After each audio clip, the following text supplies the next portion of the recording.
April 27th, 2011. Wow, that is a massive tornado. A man is standing on a slab of poured concrete that used to be the floor of his living room, and there is nothing else left to tell him where he is. Because the walls and the roof, and every photograph that ever hung between them, are somewhere else now, scattered across 3 counties, along with the rest of what used to be this town. Somewhere behind him, a woman is shouting a name into a heap of pink insulation and broken pine board, and nobody answers her. This is Hackleburg, Alabama. Though, by the time the sun goes down, almost nothing here will still look like a town at all. And the county coroner will spend the next 3 days trying to work out whose bodies these actually are. Because that is something else this storm managed to take. Before this Wednesday is finished, it will become the deadliest single day for tornadoes in the modern history of this country. And one funnel in particular, grinding a scar more than 100 miles long across the northern half of Alabama, will kill more people in this state than any tornado ever has. The morning had already given warning of what kind of day this was going to be. For nearly 2 full days, the atmosphere over the southeast had been behaving strangely. Warm, wet Gulf air, pooling low to the ground, while a violent jet stream tore through the upper sky above it. And by mid-morning, the Storm Prediction Center had done something it almost never does, placing the entire state of Alabama under the highest level of severe weather warning that exists. Hunker down. You're gonna get through this. Hunker down, protect yourself. Wrap up in blankets, pillows, and a helmet if you can. Don't go looking for this because this storm is moving fast at 55 miles an hour. You don't have much time. Don't worry about your belongings. Property is not important right now. Get yourself safe, get your family safe. Meteorologists spent their morning broadcast practically pleading with people to figure out where their shelter was before the sirens went off rather than after. Take cover immediately in the city of Coleman, out to Berlin and Holly Pond, Hansfield, Phelan, Volte, and Welty. All those spots need to be in a safe place, lowest floor of your home, away from windows. If you're in a mobile home, you've got just a matter of minutes. Because anyone who understood what the radar was showing already knew ordinary caution would not be enough today. By early afternoon, the first violent tornadoes were already tearing through Marion and Franklin counties. Get in there, y'all, get in there! I don't know where this thing's going. And one of them had already taken the day's first life before 3 o'clock had even arrived. The worst of it had not started yet. At 5 minutes past 3 that afternoon, a new tornado touched down 5 miles southwest of Hamilton in Marion County. And it began its life the way most of them do, narrow and unremarkable, drifting northeast over open farmland while doing modest damage to trees and outbuildings. That is huge. That is huge. It had no intention of staying modest. Within half an hour, it had grown into an EF4, and as it pushed toward Highway 43, it widened and darkened by the minute. The particular kind of transformation that makes an experienced storm spotter go quiet on the radio.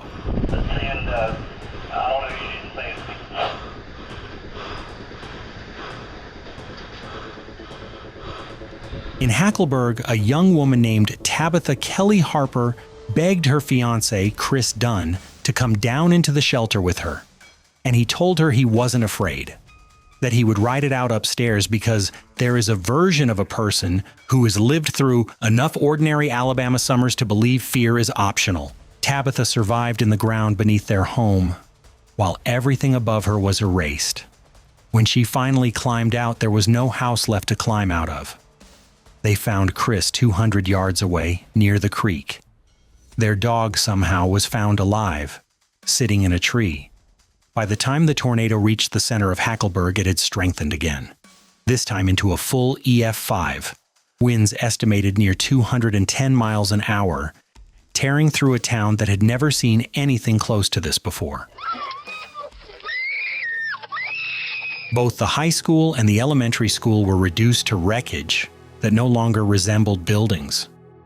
At the only grocery store in town, a manager named Dennis Whitfield survived by pressing himself flat beneath the produce rack while the store came apart around him, and he never had a real explanation for why that particular spot kept him alive when so little else in the building did. At the clothing plant on the edge of town, hundreds of workers on the second shift managed to get clear in time, but an office supervisor named Linda Knight did not, killed when a roof beam gave way above her. And in the days that followed, searchers found pairs of jeans from that same factory floor scattered 40 miles away in another county entirely, which tells you something about what 200-mile-an-hour wind actually does to solid objects. A young man named Tommy Quinn rode out those same 15 seconds huddled in a shelter with his family. And when he finally stepped back out into what should have been his neighborhood, only one wall of his own house was still standing. He would say afterward that they still had their lives and they still had each other, and that on that particular afternoon those turned out to be the only two things that mattered. The county coroner spent the better part of 3 days working among the dead, and even the town's own mayor, a man who had been born and raised there and knew nearly everyone in it, found himself unable to identify some of the bodies brought to him. 3 out of every 4 buildings along the tornado's path through Hackleburg would end up destroyed. The storm did not pause to consider what it had just done. It kept moving northeast, widening past a mile across now, as it crossed into Phil Campbell, still holding its EF5 strength, even as it grew larger. Along one rural highway, a man named Ralph Wright had gathered his family into a concrete storm cellar built beneath their house, the kind of shelter meant to survive exactly this. But the wind tore the roof off the cellar itself, exposing his family to open sky in the middle of the worst of it. On 2 parallel streets nearby, entire blocks of homes vanished from their foundations in a matter of seconds, and a stretch of pavement 25 feet long was torn up off the ground and carried far enough down the road that it ended up inside somebody's living room a third of a mile away. 3 churches in town took direct hits, one of them left with nothing but its bare concrete slab, and a woman who had sent her father and son out afterward with chainsaws to help. However, they would later remember her son coming back to tell her their own church was simply gone, and that there were bodies everywhere, and that all any of them could do at that point was start working. Past Phil Campbell, the tornado widened even further, more than a mile across now, and slammed into a small rural community with enough force to pick up a sports car and throw it more than 600 feet, leaving almost nothing of a well-anchored house, except the metal frame of a chicken coop, as if the storm had decided, almost as a joke, to leave one small, arbitrary thing behind. It carried that same intensity into the next town, where 11 people sheltering together underground heard the entire world above them disappear in about 12 seconds. You don't never know what that door will do. David! Shame that you guys are angry with me. I don't listen. It's going to destroy the house. I bet it does.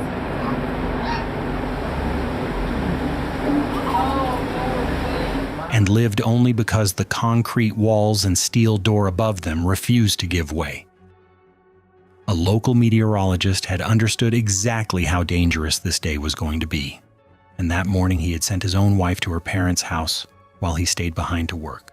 He came home that afternoon to rest, heard the reports coming out of the towns just behind him, and realized his own street might be next. So he went back on the air from inside his own living room and watched a wall cloud roll in over the trees behind his house. Right now on the phone is meteorologist Gary Dobbs. Gary, tell us what you're seeing. I see the rotation now. Wait a minute, I'm getting a good look at the edge. Now I'm hearing the roar. Hang on a minute. I see a definite debris area. As a matter of fact, it looks like it's coming straight this direction. If I had to judge what this is, it looks like an F4, and I am going to have to go inside. I don't know if you can hear the wind picking up. It's picked up, and it is. Well, I got to go inside, okay? He never made it to his safe room. His car came down through the roof before he got there. The windows blew in around him, and the walls were already exploding by the time he reached the closet where he finally took cover. And somehow, He lived to describe it afterward in a voice that still sounded like it hadn't quite caught up with what had just happened to him. First thing I noticed was the intense lightning, just over the entire sky here. And the frequency of that lightning and the intensity was something I'd never seen before. The tornado carried on for another hour, throwing a shipping container 600 yards in one town and lifting a car high enough to carry it clear across a federal highway in another, tearing through subdivisions, grocery stores, a bank, a convenience store, all of it left closed for months afterward. Only in the final stretch of its run did the storm begin to lose its strength, and it finally lifted for good just before 5 o'clock that evening, more than 100 miles, and nearly 2 hours after it had first touched down outside Hamilton as an unremarkable little funnel over open farmland that nobody had been especially worried about. By the time rescue crews had reached every mile of that track, the tornado had killed 71 people, making it the single deadliest tornado ever recorded in the state of Alabama, and the deadliest tornado anywhere in the United States in more than 50 years. Somewhere along that 100-mile scar, a man is still standing on a slab of concrete where his living room used to be. And a woman is still calling a name into a pile, because that is what a storm like this one actually costs, long after the wind itself has gone quiet and moved on to somebody else's afternoon.